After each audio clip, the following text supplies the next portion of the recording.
पराभूत उमेदवारांना या तारखेपर्यंत निवडणूक खर्चाचा तपशील सादर करणे बंधनकारक। सोलापूर जिल्ह्यातील 11 विधानसभा मतदारसंघात 184 उमेदवारांनी निवडणूक लढवली होती। यात 173 उमेदवारांचा पराभव झाला। विजयी उमेदवारांसह पराभूत उमेदवारांना 23 डिसेंबरपर्यंत निवडणूक खर्चाचा तपशील निवडणूक अधिकाऱ्यांकडे सादर करणे बंधनकारक राहणार आहे। अन्यथा निवडणूक लढविण्यास त्यांच्यावर निर्बंध येऊ शकतात। त्यामुळे संबंधित उमेदवारांना निवडणूक खर्च सादर करण्याची सूचना संबंधित अधिकाऱ्यांनी केली आहे।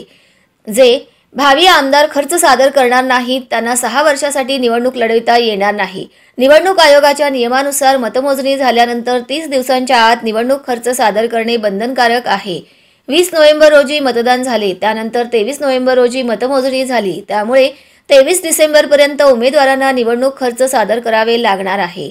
दुसरीकडे निवडणूक निरीक्षकांकडून संबंधित खर्चाची तपासणी होणार आहे।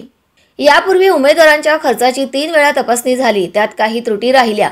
संबंधितांना त्रुटी पूर्ण करण्याची सूचना करण्यात आली। काहींनी त्रुटी पूर्ण केल्या आहेत तर काहींनी अद्याप त्याकडे दुर्लक्ष केलेले आहे। अशांना अधिकाऱ्यांनी नोटीस बजावल्याची माहिती उपजिल्हा निवडणूक अधिकारी गणेश निहाळी यांनी माध्यमांशी बोलताना दिली।